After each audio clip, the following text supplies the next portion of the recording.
nagsasalita na doon sa stage yung mga personahe ng DDS.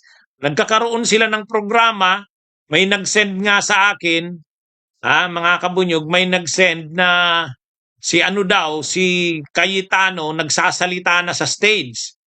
Eh, ano naman talaga yan? Kanina pa, nagla-live na yan si Cayetano. Nagla-live na si Cayetano kanina pa. Sabi niya, nananawagan siya sa mga tao, pumunta na daw ng EDSA. O ito, as of 4:27 p.m., mga VIP sa INC rally. Congressman Leandro Libeste, Congressman Paulo Marcoleta, Attorney Jimmy Bundok, Jacinto Jing Paras, Mike Defensor, Senator Alan Peter Cayetano, Attorney Ferdinand Tupacio. Kaya kung makikita natin, mga DDS na ang mga ano doon, mga personaheng DDS na. Si Cayetano ang panawagan na syempre ano na yan. Hindi naman nananawagan si Cayetano ng BBM resign kasi syempre senador siya. Pero yung ibang mga speakers, BBM resign na. Or pagpapatalsik na kay PBBM ang panawagan, mga kabunyog, mga kababayan. Kaya ano na ito, yan na yung development ngayon. Yung una, Marcoleta pa ang issue. Ngayon, hindi na. Ang mga nandun ngayon, mga personahe ng DDS. Sila Harold Respicio, sila Paulo Marcoleta, Mike Defensor, Leandro Libeste, sila Jing Paras, Eric Celes, yung mga sila ini-take over na nila yung rally eh. Mula sa mga DDS ay mula sa iglesia, DDS na ngayon ang may ngayon diyan. Noong unang rally ng DDS doon sa Luneta, malaki ang rally nila noon, mga 300,000, 250,000 yun. Hindi nila pinasabay ang DDS sa rally nila. Ayaw nilang makulayan sila. Pero ngayon, hindi na. DDS na at saka INC.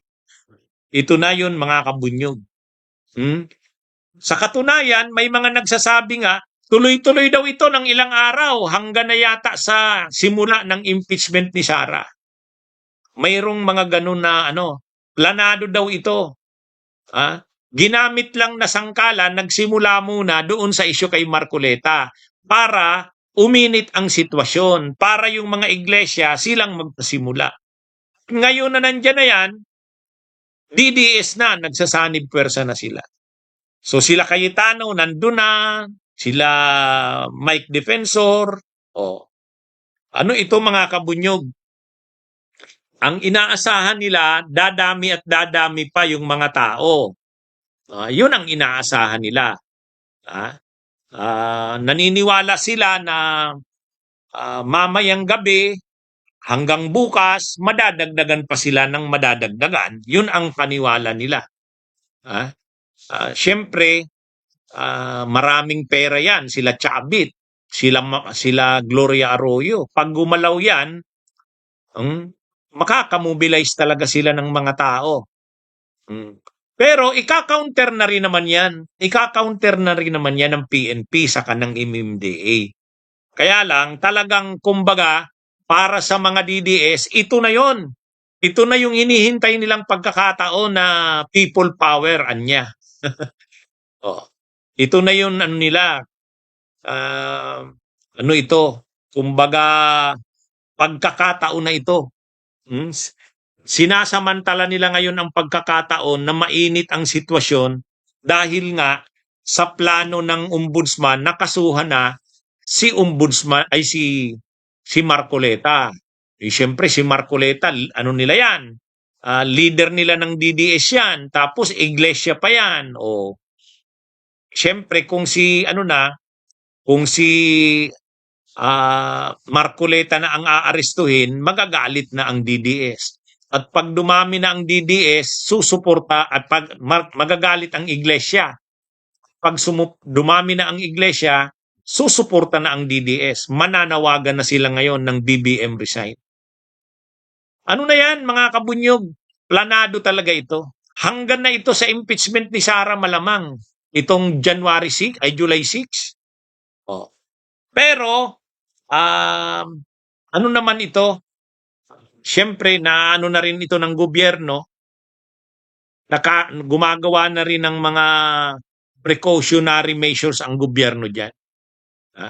May naka-in place ng precautionary measures dyan. Naghahanda na yan. Sa ngayon, maximum tolerance pa yan. Pero sa nitong susunod na mga oras, siyempre hindi naman hindi naman yan hahayaan ng gobyerno na lumaki pa. Sa ngayon, sa tingin nila, tolerable pa yan. Nagsimula kaninang madaling araw, mga 3,000, 4,000, tapos naging 9,000. Sa ngayon, ang bilang yata nila 12,000. Kung ganyan ang bilang ng mga yan, mahirap masabing people power pa yan.